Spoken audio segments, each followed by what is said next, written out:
당신은 무례한 사람인가? 솔직한 사람인가? 각종 SNS에서 객관적으로 봐도 아름답고 젊은 여성은 그저 본인의 사진만 올려도 사람들이 자연스럽게 모인다. 비단 한국만 그런 것이 아니라 세계 어디든 마찬가지다. 그런데 엄청난 매력을 갖고 있음에도 불구하고 이상하게 방문자 수가 적고 댓글이나 반응도 거의 없는 계정이 있다. 그 이유가 뭘까? 늘 좋은 호텔 라운지에서 식사를 즐기고 원하는 시간에 가고 싶은 장소로 떠나 휴가를 즐기는 그녀, 부와 외모를 모두 겸비한 그녀에게 많은 사람들이 관심을 갖지 않는 이유가 뭘까? 하루는 내가 가려는 호텔 라운지를 검색하다가 우연히 어느 블로그에서 흥미로운 글을 읽었다. 그런데 블로그 주인이 남긴 글을 읽다가 룸에서 바라본 뷰를 찍은 사진과 그 풍경을 표현한 부분에서 딱 멈춰졌다. 그녀는 이런 글을 남겼다. 아, 이게 뭐야? 판자촌만 보이네. 판자촌 뷰인가? 그 글을 본 후 그녀가 그간 남긴 글과 사진을 살펴봤다.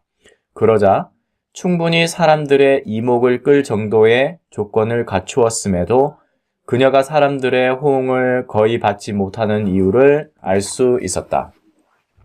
그녀가 룸에서 바라본 풍경은 1970년대 정도에 지어진 풍요롭게 살지 못하는 사람들이 모여 사는 작은 집들이 모인 곳이었다. 그 모습을 보고 그녀는 낙심하며 판자촌이라고 이름 지은 것이었다. 간혹 무례한 말과 솔직한 말을 같다고 생각하는 사람이 있다. 우리가 무례하게 말하거나 쓴 글에 누군가는 마음 아파하기도 한다. 그 아픔에는 두 가지가 있다. 하나는 그것을 표현하는 자의 부주의로 시작된 아픔이고, 다른 하나는 그것을 보고 느끼는 사람의 주관적인 해석으로 시작된 아픔이다. 후자는 우리가 어쩔 수 없다고 쳐도 전자는 매우 조심해야 한다. 그녀가 호텔 라운지의 클럽 룸을 이용한 날은 크리스마스였다. 그런 날의 클럽 룸은 1박당 100만 원에 육박할 정도로 고가다. 경제적으로 풍족하지 않은 다수의 사람들은 그런 특급 호텔에 좀처럼 갈 수 없고 클럽 룸의 존재조차 모를 수도 있다. 또 나처럼 그녀가 남긴 글을 우연히 읽은 사람은 비싼 호텔에서 즐긴다고 판자촌에 사는 사람들을 무시하는 건가? 라는 생각을 할 수 있다. 판자촌에 살았던 사람도 지금 살고 있는 사람도 그 글을 읽을 수 있다. 이건 누구라도 생각할 수 있는 문제이고 다르게 표현하면 충분히 오해를 피해 나갈 여지가 있는 상황이었다. 아, 이게 뭐야? 판자촌만 보이네. 판자촌 뷰인가? 라는 표현보다는 작은 집이 서로 붙어있는 모습이 참 정겹네. 따뜻한 뷰라고 불러야지 라고 적었으면 어땠을까? 최근 어느 호텔에서 식사를 즐겼다는 내용의 글을 읽은 적이 있다. 지인이 땡땡 호텔 브런치를 예약해 줬어요. 땡땡 호텔은 너무 비싸서 한 번도 방문하지 않았는데 호텔 구경도 하고 식사도 했네요. 라고 시작하는 그가 포스팅한 글을 짧게 요약하면 이렇다. 비수기라서 손님이 별로 없었어요. 소고기인데 다가가 사진을 찍으니 하얗게 굳은 기름이 보였어요. 음식은 많았지만 그나마 연어가 제일 먹을만 했어요. 본식은 에피타이저보다는 먹을만 했어요.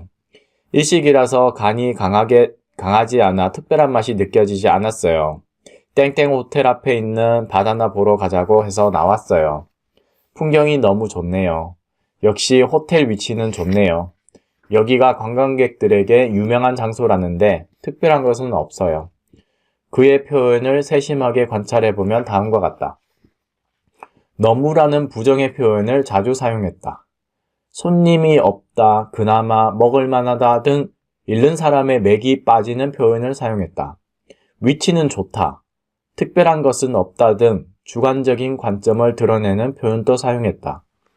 너는 뭘 그렇게 밉게 말하니? 라는 타박에 나는 밉게 말하는 게 아니라 감정에 솔직한 거야 라고 응수하는 사람이 있는데, 솔직하게 말하는 것과 밉게 말하는 것은 반드시 구분해야 한다. 그가 쓴 포스팅에 있는 댓글 중 하나에는 간이 심심해서 저에게는 맞을 것 같네요 라는 글이 적혀 있었다.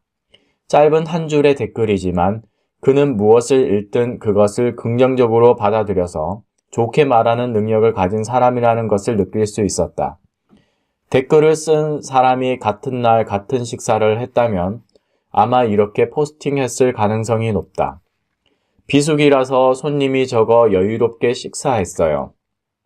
음식도 많았고 연어가 특별히 더 좋았어요. 본식은 에피타이저보다 더 근사했어요. 일식이라서 간이 강하지 않아 건강한 맛이 느껴졌어요. 땡땡 호텔 앞에 있는 멋진 바다를 보러 가자고 해서 나왔어요. 풍경이 정말 좋네요. 역시 호텔 위치도 좋네요. 여기가 관광객들에게 유명한 장소라는데 그럴 만한 가치가 충분했어요. 표현을 조금만 바꿔도 다르게 읽힌다. 다르게 읽히면 글을 쓴 사람에 대한 마음도 바뀌고 읽고 난 후 기분도 좋아진다. 한 사람의 표현이 수많은 사람들의 일상을 바꿀 수 있다. 무례하게 말하는 사람 주변에는 무례하게 사는 사람들이 가득하고, 솔직하게 말하는 사람 주변에는 솔직하게 사는 사람들이 가득하다. 말은 우리가 부르는 세상이다. 말도 사람도 우리가 부르는 대로 온다.